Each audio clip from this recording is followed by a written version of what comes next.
Assalamualaikum warahmatullahi wabarakatuh. Bismillahirrahmanirrahim. Alhamdulillahi rabbil alamin. Wassalatu wassalamu ala asyrafil anbiya'i wal mursalin wa ala alihi wa sahbihi ajma'in, amma ba'du. Dulu ada seorang orator. Kalau pidato hebat bukan main. Kalau dia bernada gembira, semua orang senyum. Kalau dia bercerita tentang sesuatu yang sedih, satu masjid orang nangis.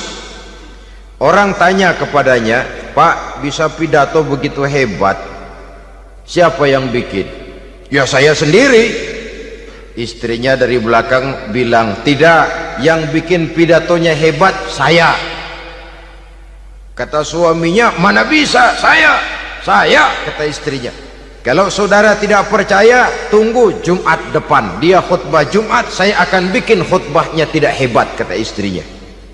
Sudah hari Rebo, siap-siap mau bikin konsep khutbah, baru mau nulis, datang istrinya, "Bang, tolong pegangin anak, saya mau ke warung." Mau bikin konsep lagi, kata istrinya, "Bang, tolong ini, tolong itu, tolong ini." Sampai mau berangkat khutbah Jumat, khutbah belum selesai dibikin. Begitu naik mimbar, kehabisan bahan. Sudah 10 menit masih amma ba'du, amma ba'du, amma ba'du. Ini yang dengar heran, ini orang kok bicaranya bisa cuma amat sama badu, amat sama badu saja. Di situ kelihatan, saudara-saudara, betapa peran serta istri yang walaupun tidak kelihatan oleh pandangan mata yang zahir, tapi teramat sangat menentukan. Sekali lagi, tidak ada seorang suami bisa sukses jadi apapun dia tanpa peran serta istrinya di rumah. Tidak ada kemajuan yang bisa diperoleh kalau tidak karena peran serta istrinya di rumah. Tidak ada kesuksesan yang bisa diraih tanpa keikutsertaan daripada istrinya di rumah. Walaupun suaminya yang dikenal orang, suaminya yang dipuji orang, suaminya yang disanjung orang, bagian besar tetaplah saham dan andil daripada istrinya yang di rumah itu. Ini makna an-nisa imadul bilad. Dari istri-istri Rasul kita bisa menemukan figur-figur wanita teladan. Sehingga keliru kalau kaum orientalis barat mengatakan Rasulullah itu katanya sesungguhnya adalah seorang seks mania, istrinya banyak. Oh, ini memang bajingan ini orientalis ini. Kalau Rasulullah itu seorang seks mania, tentu yang dinikahinya itu pertama jelas gadis semua, yang kedua tentu cantik-cantik semua. Dari istri-istri beliau yang dikawininya dalam keadaan gadis cuma Siti Aisyah, selebihnya janda. Apa pertimbangannya? Menyantuni yatim-yatimnya, mengayomi janda-janda yang ditinggal suaminya gugur di medan perang, untuk memperkuat keimanannya. Itu pilihan utama Rasul. Kita sekarang ini ya ngakunya sih ikut sunnah Rasul, cuma sunnahnya urusan kawin melulu. Ada duit sedikit, kawin maning, kawin maning. Ditanya orang kenapa kawin melulu sih, Mas, sunnah Rasul. Bukan main. Kalau sudah urusan kawin pahlawan betul sunnah Rasul. Padahal kawin lagi dalam Islam itu sungguh pun boleh, tapi tidak diperintah. Tidak diperintah, memang cuma boleh. Itu kalau dalam pesawat itu cuma semacam emergency exit lah ya, yang tidak boleh sembarang waktu bisa dibuka. Kalau memang sanggup berlaku adil, tafadhol. Kalau tidak, satu juga nggak habis. Lagian saya kira perempuan itu kan cuma perbedaan rupa saja, perbedaan selera saja. Seperti singkong dengan sate, bedanya kan cuma di tenggorokan. Kalau sudah masuk ke perut, kenyangnya kan sama. Perempuan cuma berbeda dalam selera, rasanya barangkali ya, barangkali.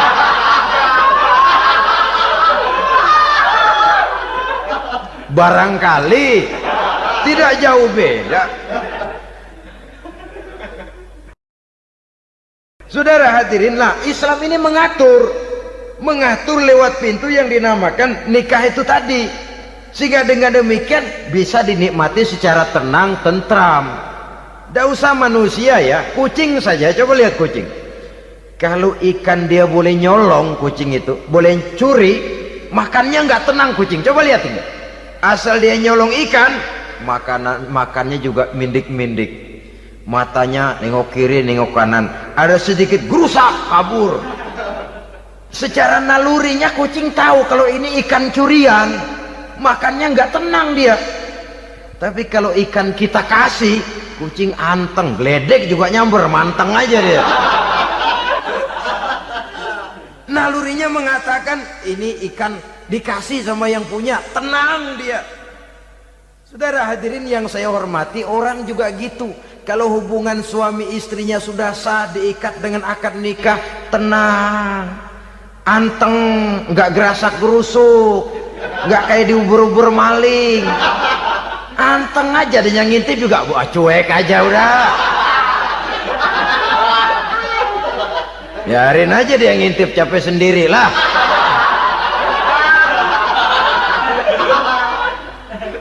Tapi kalau nyuri-nyuri, coba lihat dah, mana di kebun banyak nyamuk, ansip mukul tiang listrik, dia yang bingung. Islam ini sesungguhnya memudahkan jalan, saudara-saudara.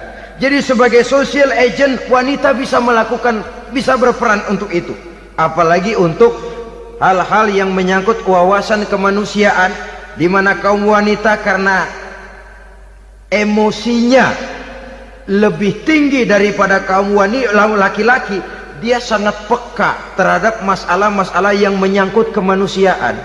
Hatinya mudah tergugah, perasaannya cepat terenyuh, dengan penderitaan dia cepat tergugah. Dia bisa menjadi social agent tanpa harus melupakan fungsi utama sebagai istri dan sebagai ibu dari anak-anaknya, sebagai istri dari suaminya. Saudara hadirin yang saya muliakan, dahulu Al-Quran pernah menceritakan betapa istri-istri pembesar di istana mewah di zaman Nabi Yusuf, kalau istilah sekarang nyonya-nyonya jet set, nyonya-nyonya VIP, betapa mereka mau memporak-porandakan keimanan seorang pemuda seperti halnya Nabi Yusuf alaihi salam. Dan Nabi Yusuf kemudian ternyata tidak mau jadi gigolo yang kerjanya hanya menyenangkan wanita-wanita jet set kelas VIP ini tadi.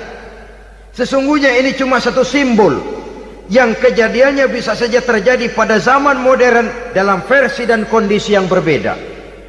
Namun bagaimanapun juga, wanita dengan peranannya sebagai social agent, sebagai penggerak masyarakat, sangat besar pengaruhnya dalam ikut mewarnai perkembangan suatu negara.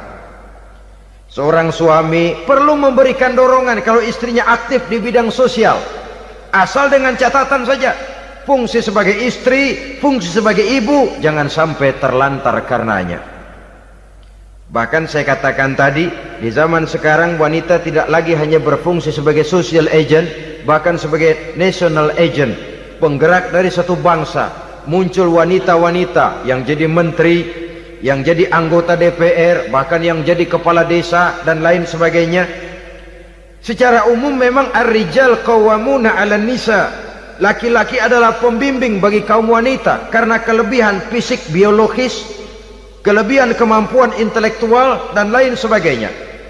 Namun wanita pun boleh saja menjadi social agent sepanjang catatan yang saya sampaikan tadi.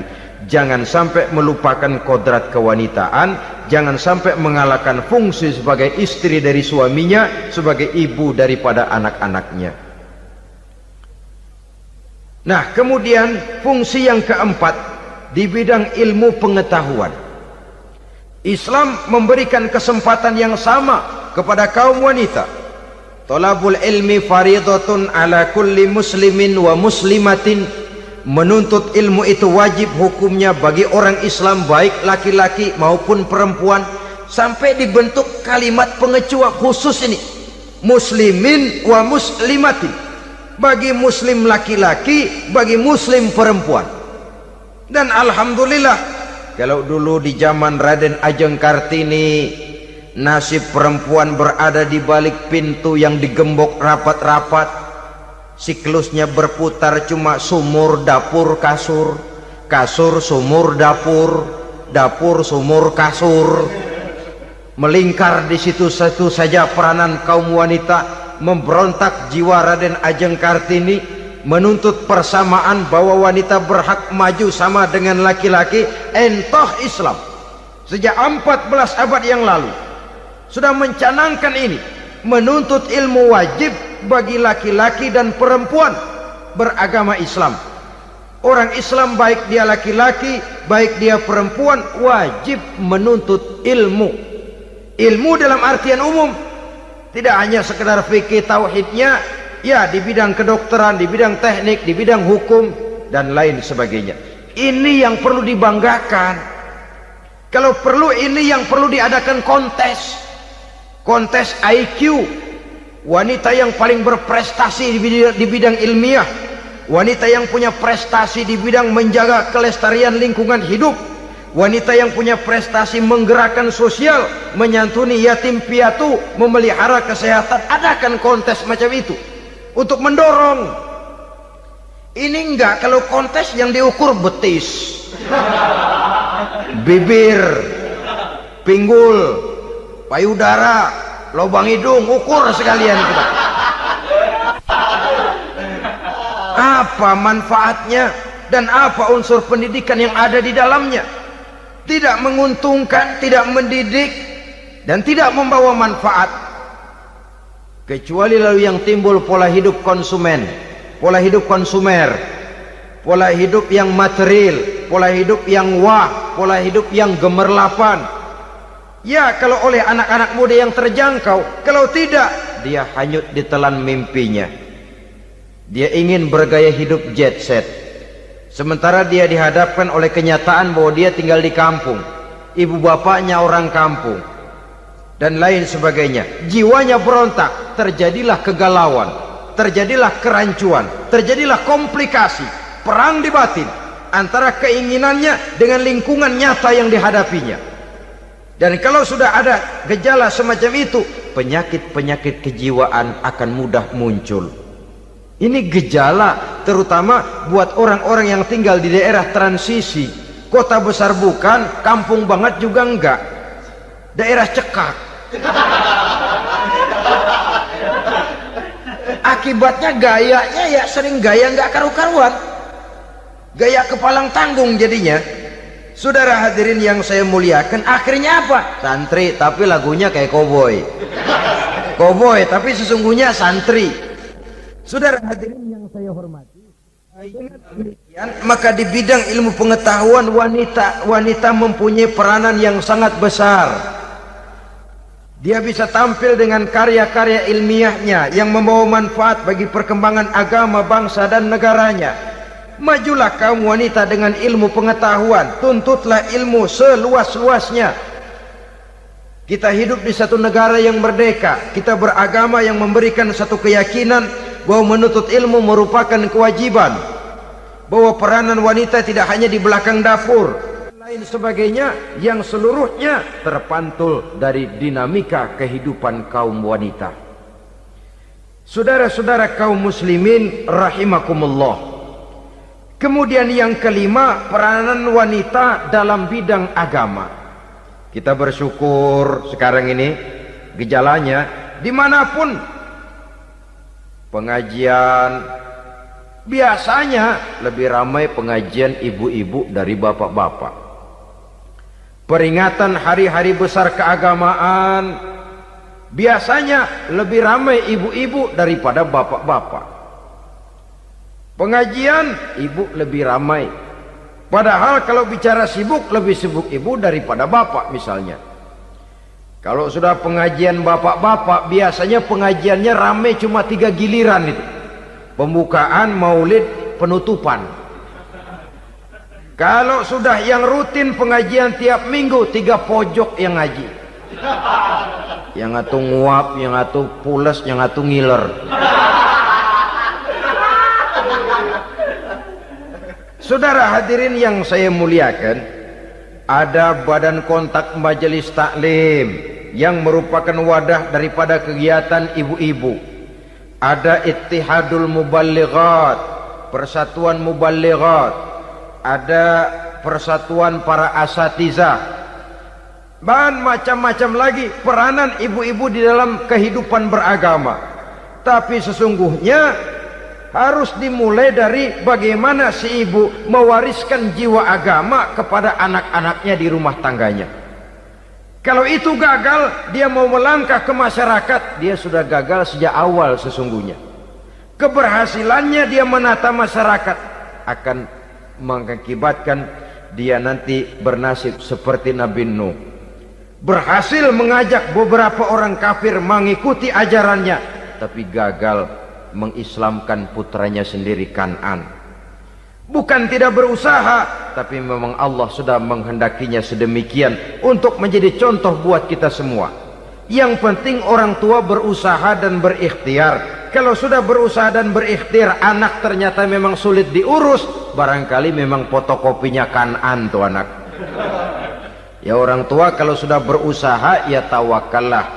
Jangan belum berusaha lalu berkata, jangan anak kita, anak Nabi aja ada yang bengal. Ngajar tidak mau, mengajar anak tidak mau, mendidik anak tidak mau, lalu mencontoh Nabi, salah kaprah namanya. Kaum wanita bisa berperan di dalam agama. Ketika Rasul hijrah, itu kan beliau tidak langsung ke Madinah. Dari Mekah itu beliau mengambil jalan arah ke kiri menuju Gua Sur. Ini dalam strategi militer punya makna sendiri. Jenderal yang ulung, ahli strategi militer ini. Di Gua Sur sana beliau tinggal 2 hari 3 malam. Siapa yang membawa makanan ke Gua Sur? Siapa yang menjadi kurir untuk mengintai kegiatan-kegiatan Quraisy setelah Nabi berangkat hijrah? Asma, putri Abu Bakar Siddiq radhiyallahu anhu. Jadi kurir, jadi spion, membawa makanan untuk Rasul dan ayahnya di Gua Sur. Ini peranan wanita. Di tengah bahaya, di tengah keadaan posisi terjepit, Rasul di dalam gua, diamatinya keadaan Quraisy, dilaporkannya kepada Rasul. Jasa seorang wanita bernama Asma, putri dari Abu Bakar Siddiq radhiyallahu anhu. Rabi'atul Adawiyah, seorang sayyidah sufiyah, ahli tasawuf yang terkenal dengan ajaran cintanya kepada Tuhan. Dia bisa menjadi tokoh wanita dalam gerakan sufi oleh karena kegiatannya di bidang agama, dalam arti mujahadahnya kepada Allah Subhanahu wa ta'ala. Dia korbankan bagian besar daripada hidupnya untuk mengabdi kepada Allah. Setelah suaminya meninggal, seumur hidup dia tidak pernah nikah lagi. Bukan tidak cantik, cantik. Bukan tidak ada yang mau, banyak yang meminang. Bahkan diantaranya termasuk Sufyan Tsauri, seorang tokoh juga, pernah mencoba meminang beliau. Kata Sufyan, Rabi'ah, bagaimana? Kamu kan janda? Iya. Lalu, lah saya kan duda. Jadi bagaimana? Daripada kita masing-masing sendiri-sendiri kan lebih baik kita join. Maksud kamu apa? Saya mau meminang kamu.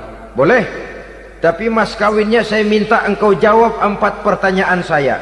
Kalau bisa, diri saya seutuhnya saya berikan kepada kamu.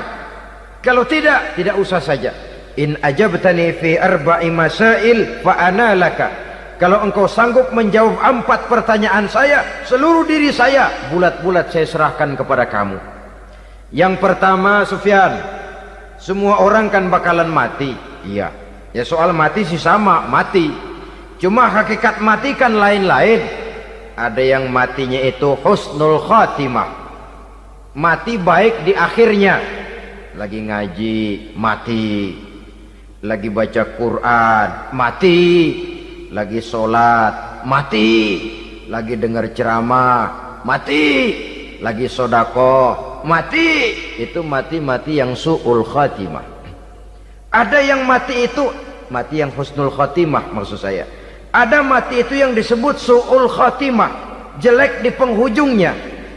Lagi nyekek botol mampus, lagi banting kartu plak plak habis, lagi makan riba mati, lagi zina mati, lagi nipu mati. Kira-kira kalau saya nanti mati su'ul khatimah apa husnul khatimah? Loh, saya nggak tahu, kamu mati saja belum. Tidak bisa kamu jawab, tidak bisa. Yang kedua, setelah mati kita masuk ke alam kubur. Di kubur kita akan dapat nikmat kubur atau azab kubur. Hari itu kira-kira saya dapat nikmat apa dapat azab? Saya tidak tahu. Di padang mahsyar setelah ditimbang kita dapat kitab di tangan kanan kalau baik, di tangan kiri atau dari belakang kalau jahat. Hari itu saya dapat kitab di tangan kiri apa tangan kanan? Saya nggak tahu. Yang keempat, orang akan lewat di atas sirat. Yang selamat sampai surga, yang celaka sampai ke neraka. Kira-kira saya yang selamat apa yang celaka? Wah, kata Sofyan, gua nggak tahu, udah butak dah lempangan itu deh. Kalau kau tidak tahu Sofyan, tidak bisa jawab 4 pertanyaan ini, maaf saja, lamaranmu saya tolak dan saya tidak akan nikah. Ini yang saya khawatir. Maka dia terkenal sebagai Sayyidah Sufiyah, tokoh wanita dalam dunia sufi. Dan artinya wanita bisa berperan banyak dalam bidang agama, sebagai pengasuh majelis taklim, sebagai pengasuh yatim piatu, sebagai gerakan-gerakan keagamaan yang positif dan lain sebagainya. Ini dimungkinkan karena Islam menunjang harkat dan martabat kaum wanita. Maka majulah kaum wanita Islam Indonesia dengan tetap menjaga kodrat kewanitaannya.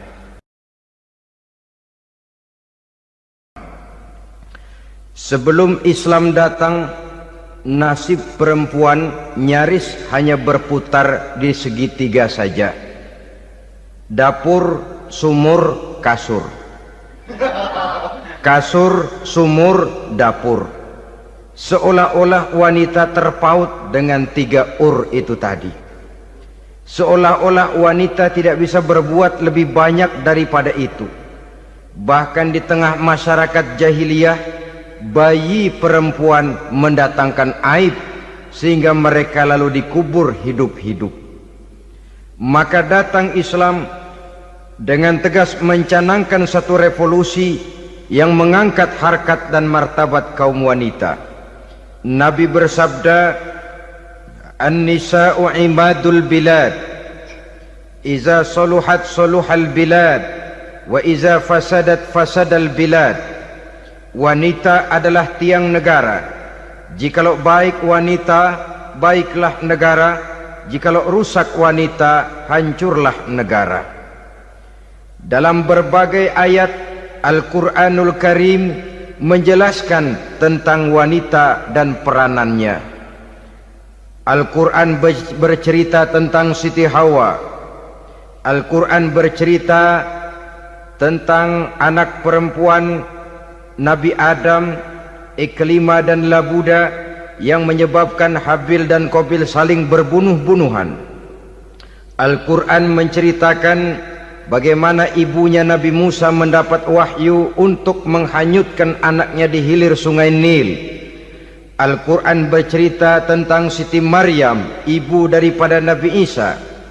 Al-Quran bercerita tentang 2 putri Nabi Yusuf, yang akhirnya salah satunya menjadi istri daripada Nabi Musa. Pun Al-Quran bercerita tentang Ratu Balkis, seorang wanita yang menjadi penguasa di negeri Sabah, yang demikian besar pengaruhnya dan wawasannya. Dan banyak lagi Al-Quran menceritakan keadaan kaum wanita, sampai-sampai dalam Al-Quran ada satu surah yang dinamakan surah An-Nisa. Ini seluruhnya berarti bahwa Al-Quran telah menempatkan kaum wanita dalam satu posisi yang mulia dan terpuji. Al-Quran memberikan emansipasi, bahwa wanita berhak mengejar kemajuan sebagaimana halnya kaum laki-laki. Tetapi sungguh pun demikian, Al-Quran tetap memberikan batasan-batasan sepanjang emansipasi itu tidak bertentangan dengan kodrat kewanitaan itu sendiri. Kalau persamaan dan kemajuan, kalau emansipasi dan hak asasi sudah tidak sesuai lagi dengan kodrat kewanitaan, pada akhirnya bukan mengangkat harkat dan martabat kaum wanita, justru malah merendahkan derajat dan martabat kaum wanita itu sendiri. Seperti sebagian besar wanita ini, mereka berteriak menuntut tentang persamaan hak, tapi mereka melupa apa batasan daripada persamaan hak itu sendiri. Sesungguhnya Islam dengan segala konsepsinya yang mengangkat martabat kaum wanita itu memberikan keleluasaan kepada kaum wanita untuk maju bersama laki-laki sepanjang tidak menginjak-injak kodrat kewanitaan itu sendiri. Kalau sudah sampai kepada menginjak kodrat kewanitaan, maka akan merendahkan martabat kaum wanita. Sebab apa? Secara fisik dan psikis agaknya memang laki-laki sudah ditakdirkan oleh Allah untuk menjadi pembimbing bagi kaum wanita. Walaupun tidak tertutup kemungkinan wanita tampil sebagai pemimpin, tetapi dari segi fisik biologis misalnya, laki-laki itu diciptakan kekar, kuat untuk memikul dan melaksanakan tugas-tugas yang berat. Sedangkan perempuan pada umumnya adalah lembut, ayu, lemot, denok, geboy, dan lain sebagainya. Maka kalau kita baca sejarah, Allah itu belum pernah mengutus rasul perempuan. Semua rasul laki-laki. Sebab apa? Secara fisik biologis tugas kerasulan lebih dimungkinkan oleh seorang laki-laki. Tugas rasul itu berat. Kadang-kadang perang, dicaci maki, berhadapan dengan ujung tombak, ujung pedang dan lain sebagainya. Makanya seluruh rasul laki-laki, dan Allah belum pernah mengutus rasul perempuan. Dari segi lain, perempuan itu banyak terhalang untuk melaksanakan ajaran agama. Misalnya 1 minggu dalam sebulan perempuan itu terkena cuti khusus, mengalami masa menstruasi, tidak sholat, tidak puasa, tidak melaksanakan ajaran agama yang tidak dibolehkan pada saat menstruasi itu. Kalau ada rasul perempuan, lalu saat malaikat akan menyampaikan wahyu, kebetulan rasulnya sedang wah, itu bisa balik-balik lagi malaikat Jibril ke langit itu. Mau turun nyampein wahyu, balik lagi ke atas, ditegur, kenapa balik lagi Jibril? Rasulnya lagi head.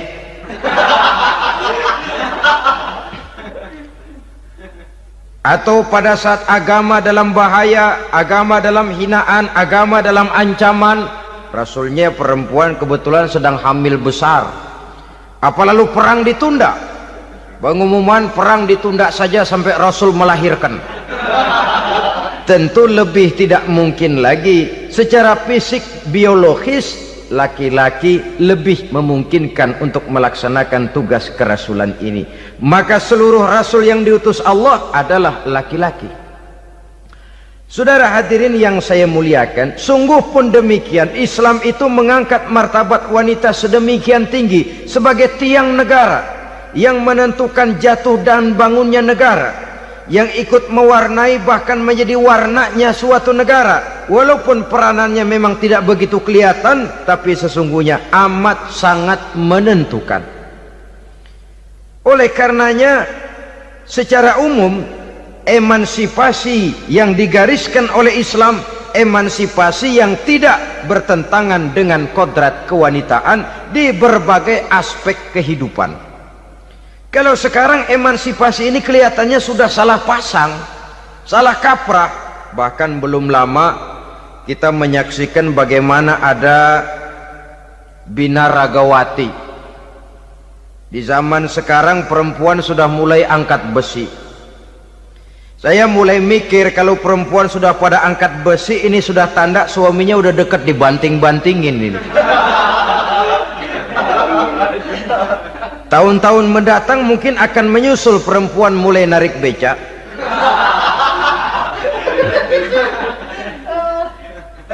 Nampaknya kan sudah tidak lagi mengindahkan kodratnya sebagai wanita. Ada olahraga yang hanya pantas dikerjakan oleh laki-laki.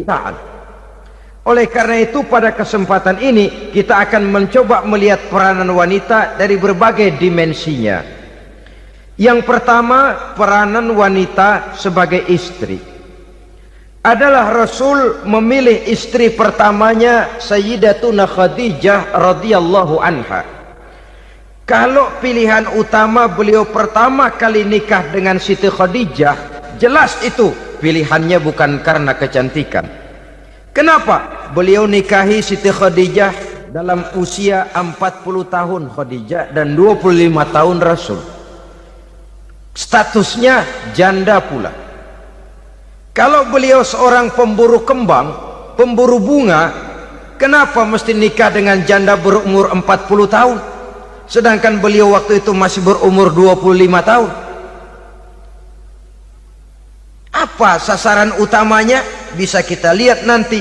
Setelah beliau diangkat menjadi Rasul, ternyata Khadijah lebih daripada seorang istri, beliau masuk ke dalam staf Nabi. Orang lain beliau belum beriman, beliau malah beriman lebih dahulu sebagai perempuan pertama yang masuk Islam. Orang lain memusuhi Nabi, beliau malah mengorbankan hartanya untuk membantu perjuangan Nabi. Istri setia semacam ini dengan peranannya sebagai istri yang sedemikian rupa memberikan andil yang sangat besar bagi kesuksesan dan keberhasilan seorang suami.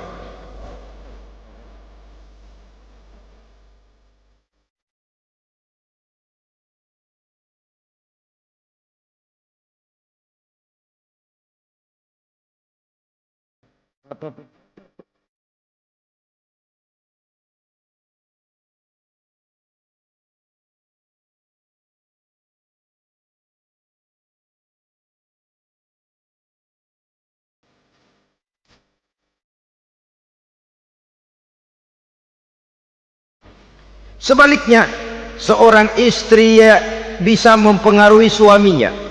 Seorang suami yang jujur, polos, lugu, sederhana bisa jadi koruptor ulung kalau didorong-dorong oleh istrinya. Seorang istri Pak Lurah memang tidak ikut mengatur kelurahan, tapi dia bisa mewarnai suaminya. Seorang istri gubernur memang tidak ikut mengatur provinsi, tapi dia bisa mewarnai suaminya. Sepanjang warnanya positif, tentu sangat baik dan sangat diharapkan. Tetapi kalau warnanya negatif, kiamatlah akibatnya umat ini. Oleh sebab itu, peran pertama dari kaum wanita sesungguhnya adalah sebagai istri yang mendampingi suami untuk mengolah dan melaksanakan tugas-tugas besar. Dari seorang yang paling kecil sampai kepada seorang yang punya jabatan paling tinggi sekalipun, pengaruh dan peranan istri memang sangat menentukan. Saudara hadirin kaum muslimin rahimakumullah, itulah sebabnya Nabi menikah dengan Siti Khadijah. Dan lebih dari itu, sebelum menikah dengan Nabi, Siti Khadijah itu sudah terkenal sebagai pengusaha wanita, business girl kalau bahasa sekarang ini. Bahkan jaringan bisnisnya tidak hanya Mekah saja, tidak hanya antar kota, bahkan sudah antar negara, dari Mekah ke Syam, dari Mekah ke Madinah dan lain sebagainya, yang bahkan kita tahu Rasul pada mulanya pun ikut membantu perdagangannya Siti Khadijah radhiyallahu anha ini. Jadi kalau bercermin dari karier Siti Khadijah, boleh saja wanita bergerak di bidang bisnis, asal memang profesi, bukan karena dengan senjata dan modal kecantikan lalu membujuk dan merayu orang sampai telap sehingga bisnisnya berjalan lancar dengan jalan menjual kecantikannya. Tidak, bergerak di bidang bisnis yang memang profesinya di situ. Tidak ada salahnya. Bisa saja perempuan menjadi bisnis girl seperti yang dicontohkan oleh Siti Khadijah radhiyallahu anha ini. Sebab itu kontes-kontesan yang hanya bertitik kepada rupa yang ayu saja, rupa yang cantik saja, sesungguhnya bukan hanya tidak bermanfaat, tapi saya pikir juga sangat tidak mendidik. Yang mengajar anak-anak remaja putri kita untuk berlomba-lomba hidup dalam kepalsuan. Alis mata palsu, hidung pesek dimancungin palsu, operasi plastik. Alis matanya dikerik bikin yang palsu, tai lalat lagi bikin yang palsu, gincu bibir dimerahin palsu. Seluruhnya hidup dalam kepalsuan. Akan lebih baik kalau kita ini misalnya mengadakan kontes yang menitik beratkan kepada ketinggian IQ, kecerdasan, kemampuan, skill, keahlian dan kemampuan. Tidak hanya dititik beratkan kepada rupa yang ayu dan cantik semata-mata. Sebab di samping manfaatnya diragukan, juga sangat tidak mendidik buat generasi yang akan datang. Terutama ibu-ibu, peran utama wanita sesungguhnya adalah sebagai istri mendampingi suami dalam melaksanakan tugas-tugas besar. Satu hari serombongan ibu-ibu pernah datang menghadap Rasul mengajukan satu resolusi, protes kalau bahasa kita sekarang. Ya Rasul, ada apa bu? Kalau laki-laki sih enak. Enak bagaimana? Iya, kalau orang laki-laki sholat, perempuan sholat. Laki-laki puasa, perempuan puasa. Laki-laki pergi haji, perempuan pergi haji. Laki-laki menuntut ilmu, perempuan bisa menuntut ilmu. Tapi kalau laki-laki pergi jihad, perang membela agama, kami perempuan tidak bisa ikut jihad perang di medan pertempuran. Padahal pahala jihad sangat besar dan kami ingin mendapat pahala jihad. Tidak adil kalau begini ya Rasul, izinkan kami pergi jihad. Ini perempuan di zaman Rasul, kalau ada kebaikan tidak bisa ikut, rasanya rugi bukan main, lalu protes. Apa jawab Rasul? Beliau senyum. Ibu-ibu jangan khawatir, walaupun ibu-ibu tidak maju ke medan perang, ada ibadah yang pahalanya sama dengan pahala jihad itu. Apa ya Rasul? Beliau menjawab, jihadukunna fi baitikunna. Jihadnya ibu-ibu, jihadnya kaum wanita adalah di rumah tangganya sebagai istri. Memasak makanan suaminya, mencuci pakaian istrinya, mengasuh, merawat dan membesarkan anak-anaknya. Itu seluruhnya bagian daripada ibadah yang pahalanya tidak kurang dengan pahala jihad. Kenapa? Al-Quran itu memberikan sesuatu sesuai dengan kedudukannya. Kalau perempuan pergi perang jihad membela agama, musuhnya laki semua, kayak apa perangnya? Itu musuhnya bisa nggak mau pakai pedang, perangnya udah gulat aja udah. Sehingga Rasul lalu memberikan satu jalan keluar yang membuat wanita-wanita itu lega. Jihadukunna fi baitikunna. Ibu-ibu sih tidak usah khawatir, jihad ibu adalah di rumah tangga ibu-ibu semua. Sejak bangun tidur sampai tidur kembali, nyaris kaum ibu itu 24 jam pekerjaannya. Sebagai istri, dia melaksanakan jihad di rumah tangganya. Peranan wanita yang pertama adalah sebagai istri yang walaupun tidak kelihatan dan menonjol seperti halnya laki-laki, tapi sangat mewarnai, bahkan menjadi warna dari tugas apapun yang dihadapi oleh suaminya. Inilah yang kita sampaikan pada kesempatan ini. Terima kasih atas segala perhatian, mohon maaf atas segala kekurangan. Wassalamualaikum warahmatullahi wabarakatuh.